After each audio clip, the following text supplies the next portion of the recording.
வாழ்க்கையில இருக்கிறதுலயே கஷ்டமான விஷயம் முடிவுகள் எடுக்கிறது தான். நாம எல்லாருமே ஏதோ ஒரு சமயத்துல நம்ம வாழ்க்கையில முக்கியமான ஒரு முடிவு எடுக்க திணறி தடுமாறி, அந்த நேரத்துல குழப்பங்களை வெளியில சொல்லும் பொழுது ஒரு தெளிவு பிறகு தெளிவான முடிவுகளை எடுக்க மனதோடு பேசலாமாக. தொடர்பு கொள்ளுங்க 044-30632994 044-3042-7777. இன்னைக்கு நம்மோட நிகழ்ச்சியில மனநல ஆலோசகர்கள் அனுராதாவும் டாக்டர் தேவகியும் இணைஞ்சிருக்காங்க. ரொம்ப நன்றி ரெண்டு பேருமே இந்த நிகழ்ச்சிக்கு வருகை தந்ததுக்கு. பொதுவாவே எல்லாரும் கவனிச்சிருப்போம், இப்ப இருக்க காலகட்டங்கள்ல பெற்றோர்கள் ரெண்டு பேருமே வேலைக்கு போறாங்க. குழந்தைகளுக்கு பள்ளியில படிப்பு சுமை ரொம்ப அதிகம் இருக்கும். அதையெல்லாம் தாண்டி அவங்களுக்கு இந்த வெக்கேஷன் 2 மாதங்கள் தான் குடும்பத்தோட டைம் ஸ்பெண்ட் பண்ண முடியும் அப்படின்ற ஒரு கட்டாயத்துல இருப்பாங்க. இதுலயும் பெற்றோர்களால குழந்தைய பாத்துக்க முடியாது அப்படிங்கறதுனால அவங்கள சம்மர் கேம்ப்ஸ்க்கு அனுப்புவாங்க. அந்த சம்மர் கேம்ப்ஸ்ல பல விஷயங்களை அந்த குழந்தைகளால கத்துக்க முடியும். ஆனா இது நிஜமாவே ஹெல்தியான ஒரு விஷயம் தானா குழந்தைகளோட வளர்ச்சிக்கு? டாக்டர், நீங்க என்ன ஃபீல் பண்றீங்க? நிச்சயமா இது ஒரு ஹெல்த்தியான விஷயம் தான். ஏன்னா அந்த காலத்துல பாத்தீங்கன்னா அப்பா அம்மா 2 பேர்ல அப்பா வேலைக்கு போவாங்க, அம்மா வீட்லயே இருப்பாங்க. குழந்தைங்க தே ஹேட் சம்படி இல்ல தாத்தா பாட்டி வீட்டுக்கு கூட்டிட்டு போயிட்டு இருப்பாங்க. பட் இந்த சம்மர் கேம்ப் போறதுனால அந்த சம்மர் கேம்ப் வந்து ஒரு எனர்ஜெட்டிக்கான ஒரு நல்ல என்வாயர்மெண்டா பாதுகாப்பா இருக்கான்னு பேரண்ட்ஸ் செக் பண்ணணும். நல்ல விஷயம் என்னன்னு பாத்தீங்கன்னா குழந்தைங்க எப்பவுமே அவங்களுடைய ஸ்கூல் ஃப்ரெண்ட்ஸ், அவங்களோட சர்க்கிள் ஆஃப் ஃப்ரெண்ட்ஸோட தான் பழகிட்டு ஒரு கம்யூனிகேஷன் இருக்கும். But when they go outside like this, இந்த மாதிரி வெளி இடத்துக்கு சம்மர் கேம்ப் போகும்போது they meet varied children. விதவிதமான குழந்தைங்க, அவங்க வயசு மட்டும் இல்லாம அவங்களோட பெரிய வயசு சின்ன வயசு அந்த மாதிரி எல்லாரோடையும் கம்யூனிகேட் பண்றதுக்கும் சோஷியலைஸ் பண்றதுக்கும் ஒரு வாய்ப்பு அமையும். ரெண்டாவது வந்து சம்டைம்ஸ் அங்க சில குழந்தைங்களுக்கு வந்து டான்ஸ் பிடிக்காம இருக்கலாம், இல்ல ஒரு டிராயிங் பிடிக்காம இருக்கலாம். பட் அங்க போன அப்புறம் சடனா அந்த ஒரு இன்ட்ரெஸ்ட் ஷிஃப்ட் ஒன்னு வரும். சோ இன்ஃபேக்ட் பாத்தீங்கன்னா இட்ஸ் a very healthy, பல விஷயங்களை சொல்லி கொடுக்கும் ஒரு தளமா.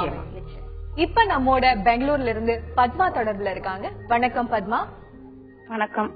டாக்டர் அவர்களுக்கு என்ன கேள்வி கேட்கணுமா? தாராளமா கேட்கலாமா. என்ன கேட்க போறீங்க சொல்லுங்க. எனக்கு வந்து சிஸ்னோபிலியா கம்ப்ளைண்ட் இருக்கு மேடம். சரிங்க. நான் டாக்டர் ட்ரீட்மெண்ட் எடுத்துட்டு இருக்கேன். சரிங்க. நானும் எல்லாரையும் கூட மேரேஜ் பண்ணிட்டு குழந்தைங்க எல்லாம் பெற்றுக்க முடியுமா?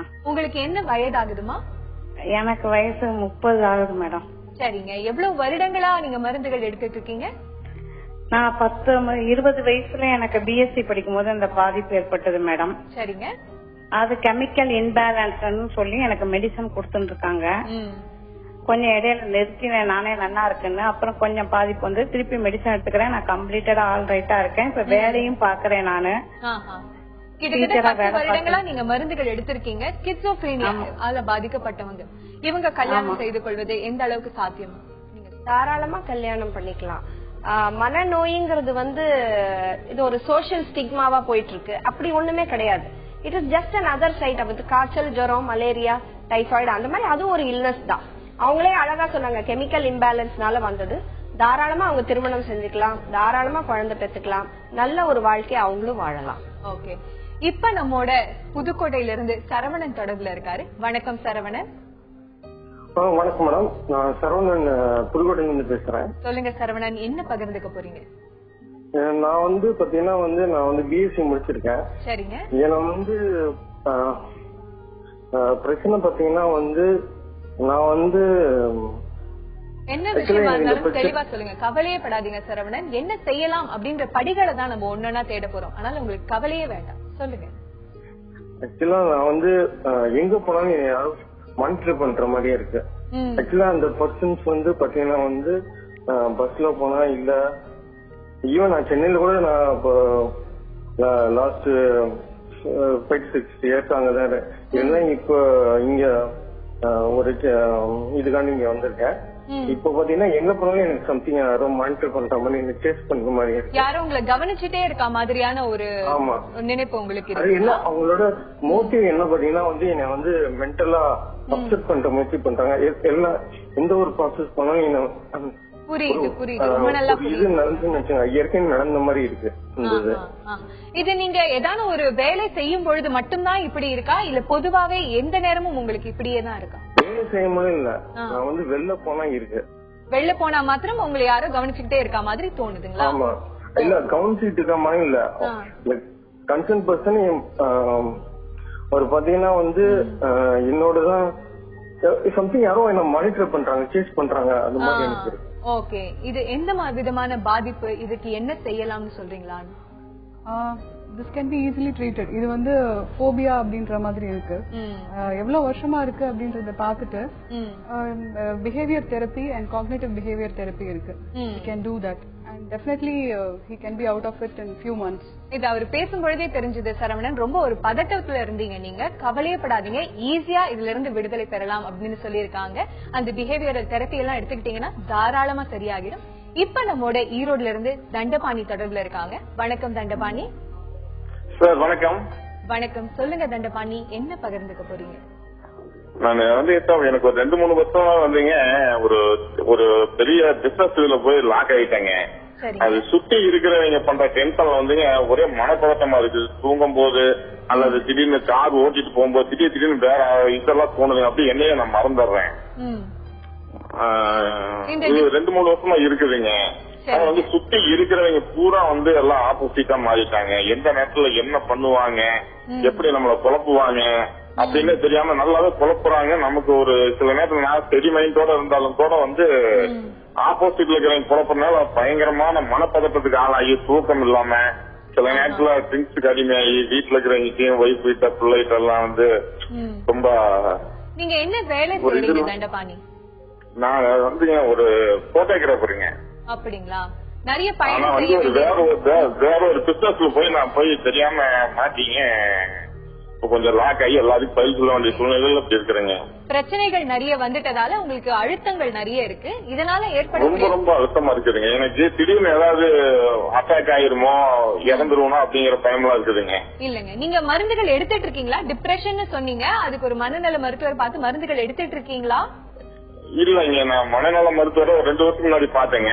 சரிங்க. ஆனா எனக்கு அவங்க ஏதோ சில மாத்திரை எல்லாம் சொன்னாங்க, நான் சாப்பிட்டேன். நான் இப்போதைக்கு வந்து வேற ஒரு எம்டி டாக்டர்கிட்ட பார்த்து தூக்கத்துக்கு மட்டும் மாத்திரை வாங்கி சாப்பிட்டு இருக்கிறேங்க. ஆனா தூக்கம் வர மாட்டேங்குதுங்க. கரெக்ட், நீங்க சொல்றது ரொம்ப சரி. உங்களுக்கு இப்ப என்ன செய்யலாம் அப்படிங்கறத நம்ம டாக்டர் கிட்ட கேட்டு தெரிந்து கொள்ளலாம். பதட்டம் குழப்பம் ரொம்ப அதிகமா இருக்கு. அவருக்கு வந்து ஒரு ஆங்ஸைட்டி இருக்கு. உங்களுக்கு நீங்க வந்து நீங்களா சில அதாவது உங்களுக்கு நீங்க சொல்றத வச்சு பார்த்தா உங்களுக்கு ஒரு பினான்சியல் ஸ்ட்ரெஸ் வந்திருக்கும்னு தோணுது. சோ அத உங்களால சரியா மீட் பண்ண முடியாத காரணத்தினால நீங்க டிப்ரெஷனுக்கு போயிருக்கீங்க. நீங்க வந்து ஒரு நல்ல மனநல மருத்துவரை பார்த்துட்டு உங்களுக்கு ஒரு கரெக்டான அசஸ்மெண்ட் பண்ணிட்டு அது இந்த டிப்ரெஷனுக்கான மருந்துகளை நீங்க சாப்பிடுறது நல்லது. ரெண்டாவது யோகா, மெடிடேஷன், ரிலாக்ஸேஷன் தெரப்பி அதெல்லாம் வந்து உங்களுக்கு செய்யறதுக்கான வாய்ப்புகள் இப்ப நிறைய பேர் அதெல்லாம் பண்ணிட்டு இருக்காங்க. அவங்க கிட்ட நீங்க டீப் ரிலாக்ஸேஷன் தெரப்பி எல்லாம் நீங்க கத்துக்கலாம். மன அழுத்தத்தை குறைக்கிறதுக்கான மன அமைதி பயிற்சிகள் நிறைய யோகா மாஸ்டர்ஸ் எல்லாம் பண்றாங்க. அதெல்லாம் நீங்க மருந்துகளையும் சேர்த்துட்டு இதையும் பண்ணீங்கன்னா ஈஸியா இத கரெக்ட் பண்ணிடலாம். உங்களுடைய பினான்சியல் ஸ்ட்ரெஸ் நீங்க எப்படி, ஏதாவது உங்களை மீறி உங்களை யாரும் எதுவும் பண்ணிட முடியாது. சோ அதனால all the control is in your hands. So அதனால வந்து எதுக்கு எஸ் சொல்லணும் எதுக்கு நோ சொல்லணும்ன்ற அந்த அசர்ட்டிவ் ஸ்கில்ஸ நீங்க டெவலப் பண்ணிக்கணும். பதட்டத்துல எடுக்கக்கூடிய எந்த ஒரு முடிவும் உங்களுக்கு ஒரு தன்னம்பிக்கையோட எடுக்காத மாதிரியான ஒரு உணர்ச்சி இருக்கும். அதனால பதட்டத்தை முதல்ல குறைச்சிட்டீங்க அப்படின்னா எந்த ஒரு விஷயமா இருந்தாலும் தெளிவா யோசிச்சு முடிவு எடுக்கலாம். இப்ப நம்மோட திருச்சியில இருந்து பிரபு தொடர்புல இருக்காரு. வணக்கம் பிரபு. வணக்கம் மேடம். சொல்லுங்க பிரபு, நம்ம மனதோடு பேசலாம்ல, என்ன பகிர்ந்துக்க போறீங்க? மேடம் இப்ப நான் கொஞ்ச நாளா வந்து படிச்சுட்டு இங்க 2 வருஷமா டிஎன்பிஎஸ்சி துறையூர் பக்கமா படிக்கிறேன் திருச்சியில. சரிங்க. அதனால இப்ப வந்து மெட்ராஸ் போலாம் அப்படின்னு சொல்லிட்டு வந்து டிஎன்பிஎஸ்சி படிக்கலாம் அப்படின்னு சொல்லிட்டு அங்க போலான்னு முடிவோடு இருக்கிறோம். சரிங்க. அங்க வந்து என்னோட ஃபேமிலியில வந்து இங்க இருந்து என்னால கிளம்புறதுக்கு ரொம்ப பிரச்சனையா இருக்கு மேடம். என்னன்னா அவங்க வந்து என்ன ஒரு பையனா இருக்கேன் அப்படின்னு சொல்லிட்டு வெளியே அனுப்ப மாட்டாங்க. ஃபேமிலியில வந்து இவங்க ரொம்ப தூரம் அனுப்புறாங்க அப்படின்னு சொல்லிட்டு பயப்படுறாங்க. அதனால எனக்கு என்னால சரியான முடிவு எடுக்க முடியல மேடம். அதனால படிக்கிறதா இல்ல படிப்பை விட்டுறதா அப்படிங்கறது பயமா இருக்கு. குழப்பம் அதிகமா இருக்கு உங்களுக்கு, முடிவு சரியா எடுக்கிறோமா இல்லையான்ற ஒரு தெளிவும் இல்லையா? ஆமா மேடம், அதுதான் பிரச்சனையே இப்ப. ஓகே, உங்களுடைய ஆசைகள் இருக்கு, குடும்பத்துல வேற விதமான ஆசைகள் அவங்க சொல்றாங்க. எப்படி இவரோட ஆசைகளை எடுத்து சொல்லலாம்? அனு, அவங்க குடும்பத்துல அவங்க டிஸ்கஸ் பண்றது நல்லது. அவங்க அப்பா அம்மா கூட எதுக்காக அவங்க பேரண்ட்ஸ் அப்படி சொல்றாங்க, இவங்களுடைய எண்ணங்கள் என்ன, இதுல நிச்சயமா அவர் தீர்மானமா இருக்காங்க அப்படின்னா இதை நோக்கி எப்படி போக போறாங்க அப்படின்றத பேரண்ட்ஸ் கிட்ட எக்ஸ்பிளைன் பண்ணா கண்டிப்பா புரிஞ்சுப்பாங்க. சோ படிப்புக்கு ஏத்த நீங்க ஆல்ரெடி படிச்சிருக்கீங்க, இதுக்கு மேல படிக்கணும்னு ஆசைப்படுறீங்க அப்படின்றத எடுத்து சொல்லுங்க. உங்களுடைய பெற்றோர்கள் புரிந்து கொள்வாங்க, ஒரு பக்க பலமாவும் இருப்பாங்க. இப்ப நம்மோட தேனியில இருந்து வெங்கடேஸ்வரி தொடர்புல இருக்காங்க. வணக்கம் வெங்கடேஸ்வரி. வணக்கம் மேடம். வணக்கம்மா, சொல்லுங்க. ரொம்ப மனதோட பேசலாம்ல, என்ன பகிர்ந்துக்க போறீங்க? பொண்ணு 2 பசங்க மேடம். சரிங்கம்மா. பொண்ணு வந்து இப்ப 9th போறா. அவளை வந்து எப்படி வந்து ஒரு 4 years தான் வந்து அவரோட லைஃப் அப்படின்ற மாதிரி எனக்கு தோணுது. 4 வருஷம் படிச்சாதான் வந்து அவர் வந்து ஒரு நல்ல லைஃப் இது பண்ண முடியும். அது 9th 10th 11th 12th. அதுக்கு வந்து பொண்ணை எப்படி பக்குவமா நான் சொல்லி இது பண்ண முடியும். ஒண்ணு. ரெண்டாவது வந்து பசங்க வந்து ரெட்ட பசங்க, அந்த பசங்களை வந்து இப்பதான் 3rd standard போயிருக்காங்க. அவங்க கிட்ட வந்து நான் எப்படி நடந்துக்கணும்ன்றது எனக்கு 2 விஷயம் தெரியணும். இன்னும் ஒரு விஷயம் மட்டும், இவன் வந்து நான் கம்மியாதான் படிச்சிருக்கேன், என் குழந்தைகளுக்கு வந்து சொல்லி கொடுக்கணும்ன்றக்க வந்து நான் இப்ப கொஞ்சம் கிராமர் அதுன்னு கத்துக்கிறேன். அது வந்து நான் ஹேண்டில் பண்ணி எப்படி என் பெரிய பொண்ணுக்கு எப்படி நான் கொஞ்சம் பிரிச்சு கொடுக்கணும், எங்க சின்ன பசங்களுக்கு எப்படி நான் வந்து சொல்லி கொடுக்கணும்ன்றது வந்து எனக்கு ஒரு பதட்டமாவே இருக்கு. அதாவது பசங்களை கவனிக்கும் போது பொண்ணை விட்டுருவோமோன்னு ஒரு பயம் இருக்கு, பொண்ணுங்களை கவனிக்கும் போது பசங்களை விட்டுருவோமோன்னு ஒரு பயம் இருக்கு. அவங்க 3 பேரும் எப்படி ஒரு மனநிலையோட கொண்டு போகணும்ன்றது ஒரு ஆசை. ரொம்ப நல்லா புரியுதுமா உங்களுடைய மனநிலை. ரொம்ப கன்சர்ன்டான ஒரு பேரண்ட், எஜுகேஷன்ல ரொம்ப அதிகமா கவனம் செலுத்தக்கூடிய ஒரு பேரண்ட்டும் கூட. எப்படி உங்க கையாளணும் உங்களோட 3 குழந்தைகளை? வெங்கடேஸ்வரி, உங்க முதல் குழந்தை 9th ஸ்டாண்டர்ட் படிக்கிறாங்கன்னு சொன்னீங்க, கரெக்டா? ஆமாங்க மேடம். அப்புறம் உங்களுக்கு 2 குழந்தைங்க இல்லீங்களா? பசங்க மேடம். ஓகே. இப்ப 9th ஸ்டாண்டர்ட் படிக்கிற உங்க பொண்ணுக்கு ஓரளவுக்கு நல்ல மெச்சூரிட்டி வந்திருக்கும். அவங்களுக்கு நீங்க படின்னு சொல்ல வேண்டிய அவசியமும் இருக்காது. ஏன்னா அவங்களுக்குள்ள இப்பவே அடுத்த வருஷம் 10th போகணும், 11th படிக்கணும், 12th வரணுங்கிற அந்த இம்பார்ட்டன்ஸ் அவங்களுக்கு நல்லாவே தெரிஞ்சிருக்கும். சோ நீங்க வந்து அவங்களுக்கு வந்து ஒரு நாளைக்கு ஒரு மணி நேரம் நீங்க ஒதுக்குனீங்கன்னா கூட போதும். அந்த குழந்தைக்கு வந்து என்னென்ன தேவைகள், அந்த படிப்புக்கு என்னென்ன தேவை, சத்தான உணவு, நல்ல தூக்கம், அதே மாதிரி நல்ல ஒரு பாசிட்டிவா மோட்டிவேட்டிங்கா நல்லா அவங்களை என்கரேஜ் பண்ணனீங்கன்னா அது போதும். பட் உங்க இந்த 2 பிள்ளைகளுக்கு வந்து எனக்கு ரொம்ப சந்தோஷமா இருக்கு நீங்க சொன்னது. நானே கிராமர் எல்லாம் கத்துட்டு இருக்கேன், நான் படிக்கல, தான் படிக்கலனாலும் தன் குழந்தைங்க நல்லா படிக்கணும்னு ஆசைப்பட்டிருக்கீங்க. சோ உங்களால முடிஞ்ச சில விஷயங்களை நீங்களே சொல்லி தரலாம். மற்றது வந்து அந்த குழந்தைங்களுக்கு வந்து அவங்க ஆசிரியர்கள் மூலியமாவோ இல்ல தேவைப்பட்ட அந்த குழந்தைங்களுக்கு ஏதாவது டியூஷன் டீச்சர் அரேஞ்ச் பண்ணி மற்ற சப்ஜெக்ட் சொல்லி தர மாதிரி ஏற்பாடு பண்ணீங்கன்னா, அதாவது இதுக்கு வந்து நாங்க எக்ஸிகியூஷன் சொல்லுவோம். ஒரு வேலையை நம்மளே எல்லாத்தையும் இழுத்து போட்டுட்டு செய்ய முடியாது, அதுக்குன்னு சில பேரை வச்சு எக்ஸிக்யூட் பண்றது. சோ அந்தந்த ஜாபை நீங்க அழகா நீங்க ஒவ்வொருத்தருக்கு பிரிச்சு கொடுத்துட்டீங்கன்னா உங்க ஸ்ட்ரெஸ் லெவல், உங்க ஆங்ஸைட்டி நல்லாவே குறையும்.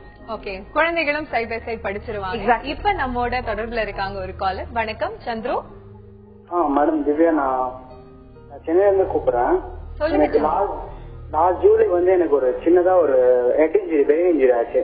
சரிங்க. ரைட் ஃப்ரண்ட் டெம்பரல் லோப் கிட்ட ஒரு லைட்டா ஒரு பிளட் கிளாட், அதனால ஒரு ட்ராமாடைஸ்ட் ஆயிட்டு ஒரு 3 days கோமா பாக்குறேன் நானு.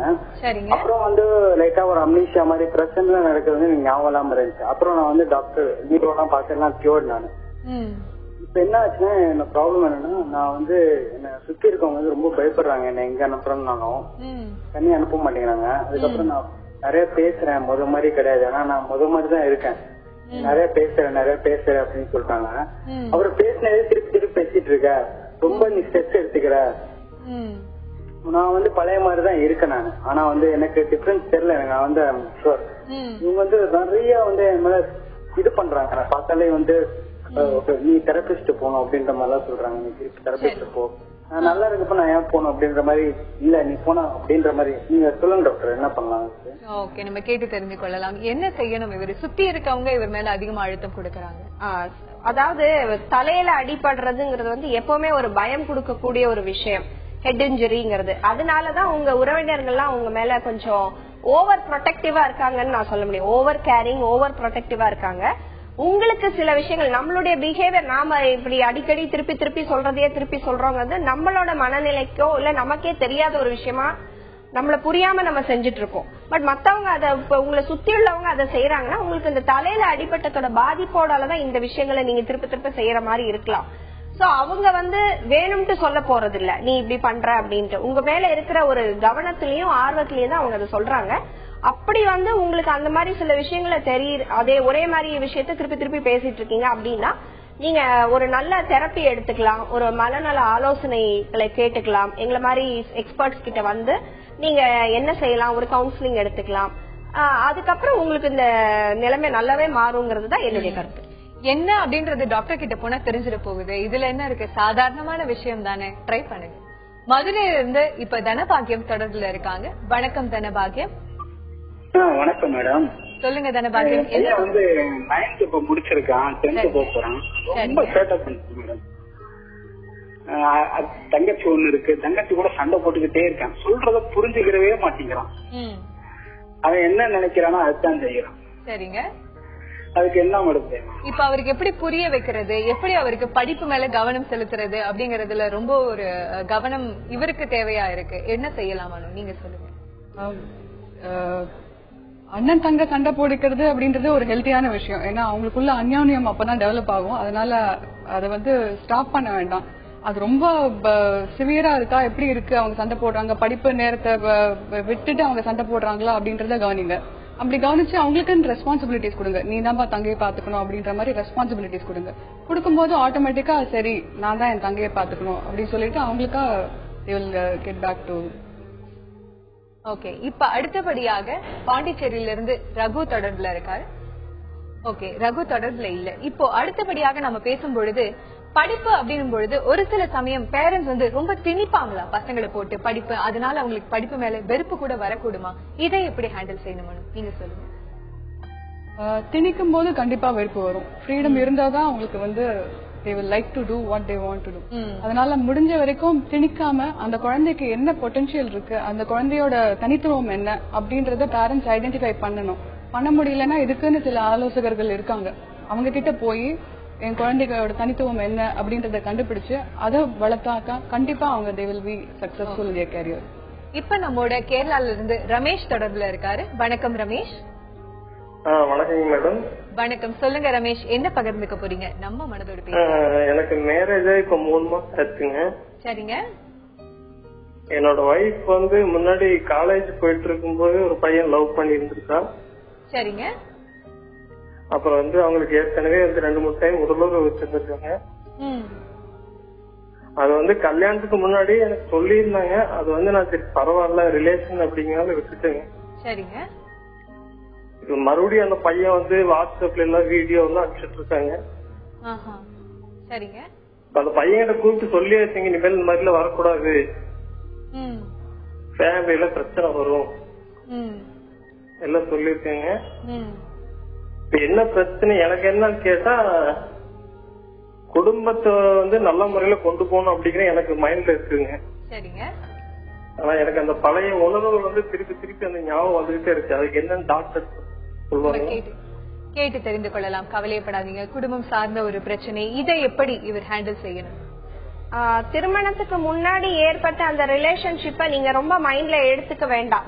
ஏன்னா இப்ப உங்க மனைவி உங்களுடைய சொத்தாகிட்டதால ஒரு திருமணத்துக்கு முன்னாடி அது ஒரு விபத்தா நினைச்சு நீங்க அதை மறந்துருங்க. திருப்பி திருப்பி அதே நீங்க நினைச்சிட்டு இருக்க வேண்டிய அவசியம் இப்போ இல்ல. ஏன்னா அதை நினைச்சிட்டு இருந்தீங்கன்னா இப்போ உங்களுக்கு இருக்கிற திருமண வாழ்க்கையில நிறைய பிரச்சனைகள் வரும். உங்க வைஃப் கிட்ட நீங்க அவங்களை எவ்வளவு லவ் பண்றீங்க, இதுவே நீங்க இத எங்க கிட்ட கேட்டதே எங்களுக்கு ஒரு சந்தோஷமா இருக்கு. ஏன்னா இந்த மாதிரி யாருமே ஓபனா அவங்களுடைய பிரச்சனையே பேச மாட்டாங்க. ஆனா நீங்க இப்ப எங்க கிட்ட ஆலோசனை கேட்கும் போது உங்க வைஃப் நீங்க எவ்வளவு லவ் பண்றீங்கன்னு இதுல இருந்து எங்களுக்கு ரொம்ப நல்லா தெளிவா தெரியுது. சோ அதனால நீங்க இந்த வைஃப் கிட்ட நான் உன்னை இவ்வளவு விரும்புறேம்மா, நீ யூ ஆர் மைன், நீ எனக்கு மட்டும்தான். ஏன்னா எல்லாரும் சொல்லுவாங்க என் புருஷன் எனக்கு மட்டும்தான், என் மனைவி எனக்கு மட்டும்தாங்கிற மாதிரி நமக்கு நம்மளுடைய கல்ச்சரும் அதுதான், தமிழ் கல்ச்சரும் அதுதான். அதனால நீங்க உங்க மனைவிக்கு நல்ல விதமா அன்பால சொன்னீங்கன்னா நல்லாவே புரிஞ்சுக்குவாங்க. உங்க அந்த அவர்கிட்டயும் நீங்க எங்களோட லைஃப்ல நீங்க தலையிட வேண்டாம், you are a third person now, please live us, let us live happily அப்படின்னு சொல்லிட்டு நாங்க அமைதியாவும் சந்தோஷமா வாழணும்னா எங்களோட லைஃப்ல நீங்க இனிமே தலையிட வேண்டாம் அப்படிங்கறத நீங்க எடுத்து சொல்லலாம். அதுக்கு மேலையும் குறையீடுகள் அவங்க கிட்ட இருந்து இருந்ததுன்னா நீங்க கண்டிப்பா உங்களுக்கு அரேஞ்ச் மேரேஜா?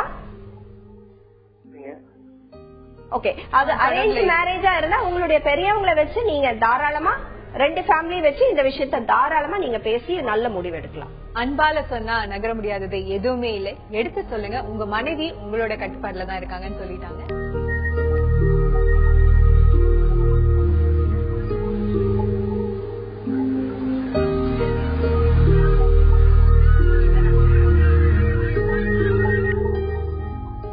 சந்தோஷம் அப்படிங்கறது வெளியில இருந்து வரக்கூடிய ஒரு விஷயம் அல்ல, நம்பிக்கையால நாமே உருவாக்கக்கூடிய ஒரு உணர்வு. நம்பிக்கையை பகிர மனதோடு பேசலாமாங்க. தொடர்பு கொள்ளுங்க 044-30427777 மற்றொரு தொலைபேசி எண் 044-30632994. இப்ப நம்மோட திருப்பூர்ல இருந்து ரஜினி தொடர்புல இருக்காரு. வணக்கம் ரஜினி. வணக்கம் மேடம். வணக்கம், சொல்லுங்க ரஜினி, என்ன பகிர்ந்துக்க போறீங்க? எனக்கு எப்பொழுதுமே டென்ஷனா இருக்குறேங்க, ஒரே மன பாரமா இருக்குதுங்க, அது நல்ல நெஞ்சு வலிச்சுட்டே இருக்குதுங்க. அப்படிங்களா? இப்ப எப்படின்னு கேட்டீங்கன்னா ஸ்லீப்பிங் டோஸ் போட்டுட்டு இருக்கேங்க. சரிங்க. ஒரு 5 வருஷமா யூஸ் பண்ணிட்டு இருக்கேங்க. அது சரிங்க. எனக்கு தைராய்டு இருக்கு, யூட்ரஸ் ரிமூவ் பண்ணிட்டாங்க, ஸ்டோன் பித்தப்பையில ஸ்டோன் அது ரிமூவ் பண்ணிட்டாங்க, ஓவரி ரிமூவ் பண்ணிட்டாங்க. சரிங்க. அதனால பாத்தீங்கன்னா எனக்கு மனசு எப்போதுமே டென்ஷனாவே இருக்கு. அதுக்கு என்ன அப்படின்னு டாக்டர் சொல்லுங்க. தாராளமாமா கேட்டு சொல்லலாம். உங்களுக்கு வயசு என்ன ஆகுது? 43. 43. ஓகே. உடல் ரீதியான பல பிரச்சனைகள் இவங்களுக்கு மன ரீதியா ரிஃப்ளெக்ட் ஆகுது, அதெல்லாம் இவங்க என்ன செய்யணும் டாக்டர்? ரஜினி, உங்களுக்கு எத்தனை குழந்தைங்க? எனக்கு 2 பையங்க. 2 பேரும் உங்களோட இருக்காங்களா இல்ல படிச்சிட்டு இருக்காங்களா இல்ல வெளிநாடு எங்கேயாவது போயிருக்காங்களா? இல்ல, பெரிய பையனுக்கு மேரேஜ் ஆகி 8 மாசம் ஆகுதுங்க. சின்ன பையன் வேலைக்கு போயிட்டு இருக்காங்க. ஓகே. இப்போ உங்க பெரிய பையனும் மருமகளும் உங்க கூட இருக்காங்களா, தனி குடுத்தனத்துல இருக்காங்களா? என்னோட இருக்கிறாங்க. என்னங்க? என்னோட தான் இருக்காங்க. உங்களோட தான் இருக்காங்க. இப்போ உங்களுக்கு உடல் ரீதியா தைராய்டு இருக்குன்னு சொன்னீங்க, அப்புறம் யூட்ரஸ் ரிமூவ் பண்ணிருக்காங்கன்னு சொன்னீங்க.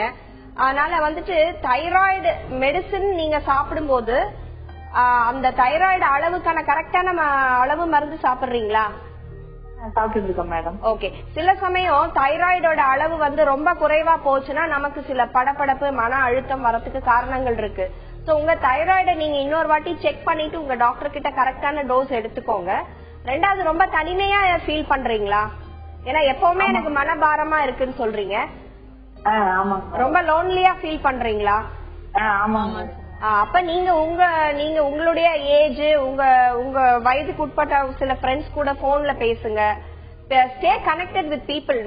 ஆட்களோட எப்பவுமே பழக்கத்திலே இருக்கிற மாதிரி வச்சுக்கோங்க. ஏன்னா தனிமை ஒரு பெரிய மனபாரத்தை உண்டாக்கும். எந்நேரமும் தனியா இருக்கிறத தவிர்த்துட்டு சில நல்ல புக்ஸ் படிங்க, பாசிட்டிவான புக்ஸ் படிங்க. அப்புறம் ஈவினிங் ஏதாவது கோயிலுக்கு போங்க, வாக்கிங் போங்க, யோகா கத்துக்கோங்க. ஸ்லீப்பிங் டேப்லெட்ஸ் எடுக்கேன்னு சொன்னீங்க. டேப்லெட் எடுத்துக்கலன்னா உங்களுக்கு தூக்கம் வரலையா? எடுத்தாதான் தூக்கம் வரும். அப்ப நீங்க அதை கொஞ்சம் கொஞ்சமா குறைச்சிட்டு ஈவினிங்ல நல்லா வாக் போயிட்டு வந்தீங்கன்னாவே உங்களுக்கு அந்த அசதியிலேயே நல்லா தூக்கம் வரும். ஏன்னா ரொம்ப நாள் டேப்லெட்ஸ் எடுத்துட்டே இருந்தீங்கன்னா you will become tablet dependent. அப்புறம் தூக்கம் நேச்சுரலான ஸ்லீப் வராது. அதனால கொஞ்சம் வாக்கிங் போங்க. உடல் பருமன் இருந்ததுன்னா அதை குறைச்சிக்கோங்க. எந்த விதமான பிரச்சனைகள்னால உங்களுக்கு மன அழுத்தம் இருக்கும் அப்படின்னு டாக்டர் சொல்லியிருக்காங்க. ஒரு விஷயங்களா நீங்க சரி செஞ்சுட்டே வந்தீங்கன்னா தாராளமா உங்களுக்கு தூக்கம், மன அழுத்தம் இதெல்லாம் குறையுமா. இப்ப நம்மோட பாண்டிச்சேரியில இருந்து அசோக் தொடர்புல இருக்காரு. வணக்கம் அசோக். ஹலோ. வணக்கம், சொல்லுங்க அசோக், என்ன பகிர்ந்துக்க போறீங்க? ஹலோ, டாக்டர் கிட்ட பேசணும். தாராளமா சொல்லுங்க. ஹலோ, எனக்கு எப்படி கேட்டீங்கன்னாக்க நைட்ல தூக்கம் வரும் டாக்டர். எப்படி கேட்டீங்க, என்னுடைய பையன் 9வது படிக்கிறான். சரிங்க. அவன் 9வது தவறிட்டான் அவன். அது என் மனசை ரொம்ப, அவனதான் நான் ரொம்ப அதிகமா நம்பிக்கிட்டு இருந்தேன் நானு. அதனால அது உங்களுக்கு என்ன வந்து ரொம்ப பணம் பாதிச்சது. எனக்கு நைட்ல இதனாலே வந்து தூக்கம் வரல. எனக்கு என் மனைவிக்கு உடம்பு சரியில்லை. இந்த ஒரு கஷ்டம் எனக்கு. நடுவில் என் பையனை நம்பின்னு இருந்தேன். என் பையனும் இந்த மாதிரி ஆயிட்டோன்னே எனக்கு இதனால வந்து தூக்கமும் வரல டாக்டர். எனக்கு ரொம்ப அவன் எப்படி கேட்டா அவனுக்கு நான் அதிகமா எல்லா விஷயங்களும் கத்துக் கொடுக்குறேன். ஆனா அவனுக்கு அது வந்து மண்டையில ஏற மாட்டேன்ட்டு. அவனுக்கு சில விஷயங்கள் புரிஞ்சிக்க இது வந்து எப்படி என்ன அப்படிங்கறத எடுத்து சொல்லி அவர் எப்படி நல்லா படிக்கணும் டாக்டர். ஏன்னு கேட்டா இது எனக்கு ரொம்ப மன உளைச்சல் ஏற்பட்டு இரவுல வந்து எனக்கு தூக்கமே வர மாட்டேன்ட்டு நான் அவனை ரொம்ப நம்பின்னு இருந்தேன். எனக்கு புரியுது, நல்லா புரியுது அசோக். இதுக்கு என்ன செய்யலாம், அவருக்கு எப்படி எடுத்து சொல்லலாம், உங்களுடைய மனசுல இருக்கக்கூடிய இந்த அழுத்தத்தையும் எப்படி குறைச்சிக்கலாம் நம்ம கேட்டு தெரிந்து கொள்ளலாம். டாக்டர், இவங்களுக்கு என்ன ஆலோசனை? அசோக், உங்க பையன் வந்து மார்க் இப்ப 9th மட்டும்தான் ஃபெயில் ஆயிருக்காரா? 8th எல்லாம் எப்படி படிச்சிட்டு இருந்தாரு? நல்ல மார்க் வாங்குவாரா? படிக்கிறான். அசோக், நீங்க பேசுறது தெளிவா கேக்குது. நீங்க டிவி பாக்குறீங்க அப்படின்னா டிவி வால்யூம் கம்மி பண்ணிடுங்க. அப்பதான் நீங்க எல்கேஜி யூகேஜில இருந்து ஒரு கான்வென்ட்ல தான் படிக்க வச்சேன். சரிங்க. அவன் வந்து எல்கேஜி நல்லா படிச்சுன்னு வந்தா எல்லாமே அவனுக்கு எல்லாமே தெரியும். சரிங்க. அவன் என்ன காரணத்தினால தெரியல, அவன் வந்து திடீர்னு இதுல போனோன்னு எனக்கு ரொம்ப ரொம்ப மனசு கஷ்டமாயி போச்சு. நல்லா படிப்பான். எப்படின்னு கேட்டீங்கன்னாக்கா ஒரு எழுத்து போகிறது, இது இங்கிலீஷ் ஆங்கிலம் தமிழ் எல்லாத்தையும் படிக்கிறான். ஆனா அவன் எழுதும் போது சில மிஸ்டேக் ஏற்படுது. சரி அசோக், இப்ப நான் சொல்றத கேளுங்க. உங்க குழந்தைய நீங்க அழைச்சுக்கிட்டு ஒரு கிளினிக்கல் சைக்காலஜிஸ்ட் கிட்ட போய் அவனை கம்ப்ளீட்டா எஜுகேஷனல் அசஸ்மெண்ட் ஒண்ணு பண்ணுங்க. ஏன்னா இப்ப நம்ம கல்வி முறை வந்து 8ஆம் கிளாஸ் வரைக்கும் எல்லாத்தையும் பாஸ் பண்ண வைக்கலாங்கிற கல்வி முறை வந்துட்டு உங்களை மாதிரி நிறைய பேரண்ட்ஸ் 9th and 10th வந்து எங்க கிட்ட வந்து என் பையன் சரியா படிக்க மாட்டேங்கிறான், எழுத மாட்டேங்கிறான், சோ கற்பதிலோ இல்ல எழுதுவதிலோ சில குறைபாடு இருக்கான்னு நாங்க செக் பண்ணுவோம். சோ நீங்க ஒரு கம்ப்ளீட் சைக்கலாஜிக்கல் அசஸ்மெண்ட் உங்க குழந்தைக்கு பண்ணிட்டு எங்களை மாதிரி ஒரு நல்ல மனநல ஆலோசகர் கிட்ட போய் நீங்க கவுன்சிலிங் எடுத்துக்கிட்டு உங்க குழந்தைய எப்படி நல்லா படிக்க வச்சு அவனை 9th 10th 11th 12th pass பண்ண வைக்கணும்ங்கறத பாருங்க. நீங்க மன அழுத்தத்துக்கு போய்கிட்டு இருந்தீங்கன்னா உங்களால, ஏன்னா நீங்க தான் அவனுக்கு ஊக்கம் கொடுக்கணும். You have to motivate him.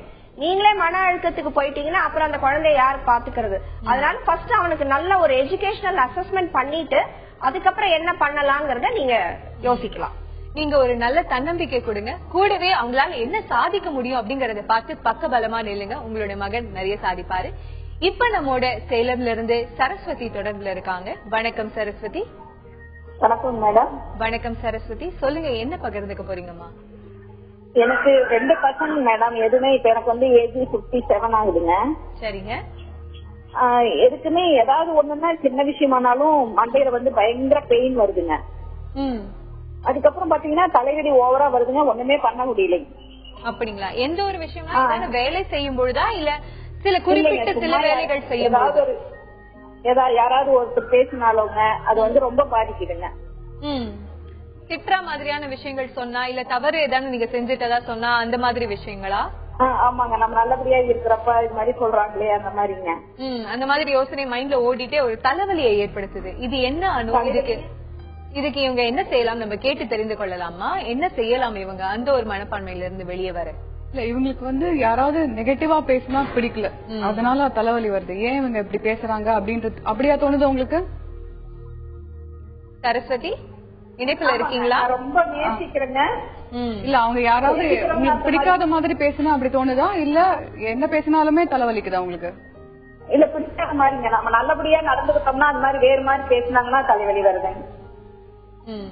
Okay, அதனால ஒன்னும் இது இல்ல. நீங்க அந்த இடத்த விட்டு போயிடுங்க. அவங்களுக்கு பிடிக்காத மாதிரி பேசினா அந்த இடத்த விட்டு நீங்க போயிடலாம்.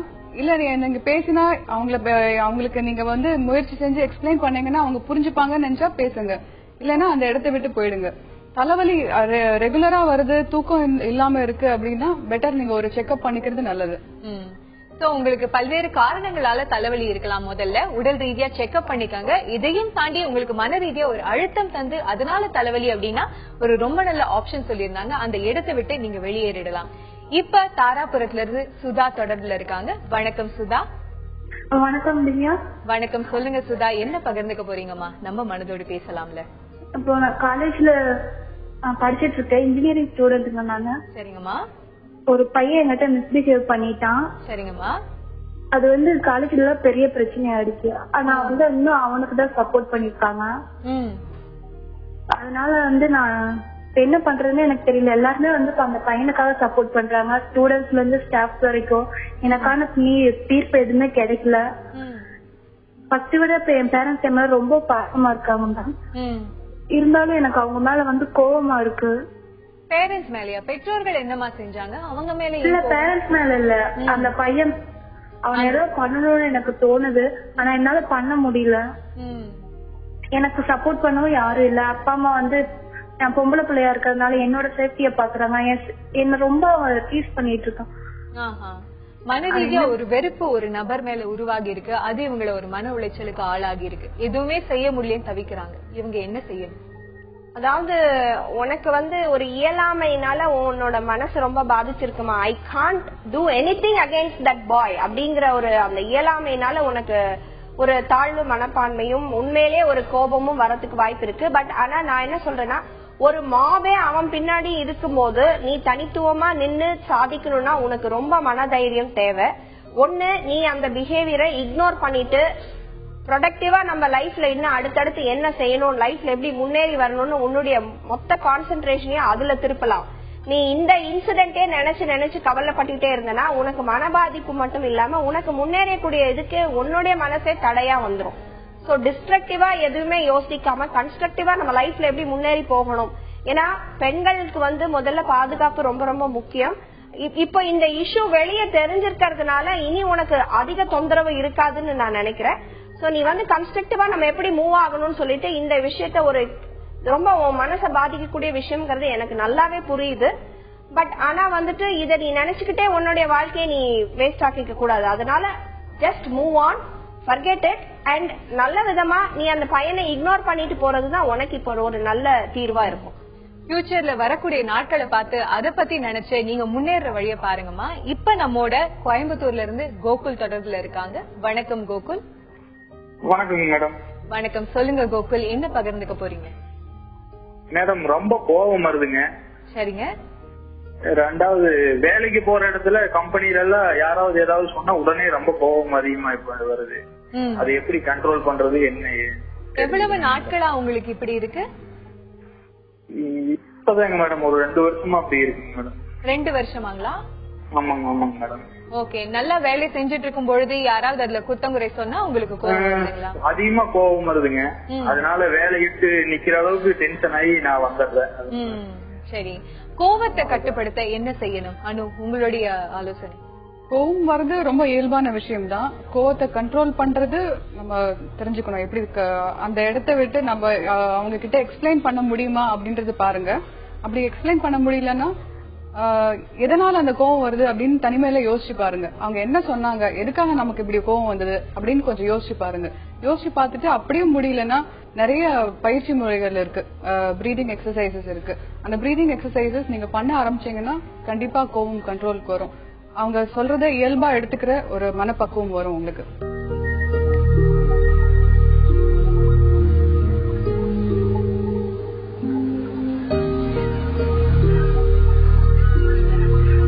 காலத்தையும் அழுத்தத்தையும் தாண்டி வரும்பொழுதுதான் சாதாரண நிலக்கரி கூட வைரமாகும். கஷ்டங்களை தாண்டி வளர மனதோடு பேசலாமா? தொடர்பு கொள்ளுங்க 04032777777 மற்றொரு தொலைபேசி எண் 044360329994. இப்ப நம்மோட கோவையில இருந்து பிரியா தொடர்புல இருக்காங்க. வணக்கம் பிரியா. வணக்கம். சொல்லுங்க பிரியா, என்ன பகிர்ந்துக்க போறீங்கம்மா? என் ஹஸ்பண்ட் எனக்கு மேரேஜ் ஆயிடுச்சுன்னா என் ஹஸ்பண்ட்க்கு வந்து கொஞ்சம் அடிக்கடி கோபமா இருக்காரு, கோபம் வந்துட்டே இருக்குது.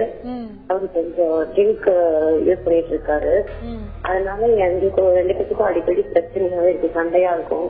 அவர்கிட்ட எப்படி நான் பேசுறது, எப்ப அவர் கோவப்படுறாரு அப்படிங்கிறது எனக்கு தெரியறது இல்ல. அடிக்கடி அவர் வந்து சண்டை பிடிச்சிட்டு அவங்க அப்பா வீட்டுக்கும் போயிடுவாரு. எனக்கு அவர்கிட்ட எப்படி ஹேண்டில் பண்றதுன்னு தெரியல. அவரை ஹாஸ்பிட்டல் கூட்டிட்டு போகணும் அப்படின்னு நினைப்பேன். ஆனா அவர் வந்து வரதும் இல்ல. நான் எப்படி அவர்கிட்ட நடந்துக்கணும் அப்படிங்கறது கேட்கலாம். நம்ம கேட்டு தெரிந்து கொள்ளலாமா? குடிப்பழக்கம் இதை எப்படி நிறுத்துறது? இதனாலேயே இந்த பிரச்சனை தீர்வு காண வாய்ப்புகள் இருக்கா? இப்ப இந்த குடிப்பழக்கம்ங்கறத வந்து அவரு daily குடிக்கிறாருன்னா he is become addicted. அவருக்கு அது அடிக்ஷன் ஆயிடுச்சு. நீங்க அவர்கிட்ட சில சமயம் இந்த மாதிரி குடிபோதைக்கு அடிமைகளானவங்களை வந்து நம்மளால ஹாஸ்பிட்டல் கூட்டிட்டு போக முடியாது. சில சமயம் வலுக்கட்டாயமாக நம்ம கூட்டிட்டு போற சூழல் உருவாகலாம். சோ அந்த சூழல் வரைக்கும் நீங்க போகாம இப்பவே நீங்க உங்க பெரியவங்களோட ஹெல்ப்போட அவரை ஒரு டி அடிக்ஷன் சென்டருக்கு கூட்டிட்டு போய் அந்த குடியை மறக்கிறதுக்கான, ஏன்னா குடிபோதையில இருக்கும் போது அதிகமாக கோவம் அதிகமா கொஞ்சம் சோபராவும் இருப்பாங்க, ஒரு மாதிரி காமாவும் இருப்பாங்க, இல்ல ரொம்ப அக்ரெசிவாவும் ஆயிடுவாங்க. சோ அதனால நீங்க டி அடிக்ஷன் சென்டருக்கு உங்க பெரியவங்களையும் உதவிக்கு வச்சுட்டு அவரை கூட்டிட்டு போய் கம்ப்ளீட்டா அதுக்கு ட்ரீட்மெண்ட் கொடுத்துட்டு அதுக்கப்புறமா நீங்க அவருடைய கோபம் அதுல தணிஞ்சிரும். அப்புறம் நீங்க அவர்கிட்ட அன்பா பேசி திருப்பி அவர் குடிச்சிடாம நீங்க பாதுகாக்க வேண்டியது உங்க கையில தான் இருக்கு. சோ நிச்சயமா நீங்க 2 பேரும் ஒரு நல்ல சந்தோஷமான வாழ்க்கை வாழ முடியும். உங்களுக்கு கடமைகள் நிறைய இருக்குமா, அதை உணர்ந்து நீங்க செஞ்சீங்க அப்படின்னா சந்தோஷமான வாழ்க்கை உங்கள் வசம். இப்ப நம்மோட கோவையில இருந்து சந்தோஷ் தொடர்புல இருக்காங்க. வணக்கம் சந்தோஷ். Good evening Divya. வணக்கம், சொல்லுங்க சந்தோஷ், என்ன பகிர்ந்துக்க போறீங்க? ஆக்சுவலி ஒரு 2 இயர்ஸாவே வந்து நான் been facing a lot of problems. எந்த விதமான ப்ராப்ளம் சந்தோஷ்? எப்படி சொல்றதுன்னா, என்ன சொல்றது, ஒரு அப்செசிவ் தாட்ஸ், ஐ மீன் நெகட்டிவா வருது நிறைய. ஐ மீன் அது ஃபார் இன்ஸ்டன்ஸ் ஏதாச்சும் பைக்ல போனா டக்குனு ஆக்சிடென்ட் ஆயிரும், இல்ல கார்ல போனா நான் யாரையாவது ஹர்ட் பண்ணிருக்கணும்.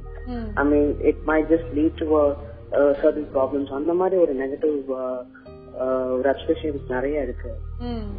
இதுவே ஒரு பயத்தையும் ஏற்படுத்துதா உங்களுக்கு? எக்ஸாக்ட்லி, அது கண்டிப்பா அது ரொம்ப ஹாண்டிங்கா இருக்கு.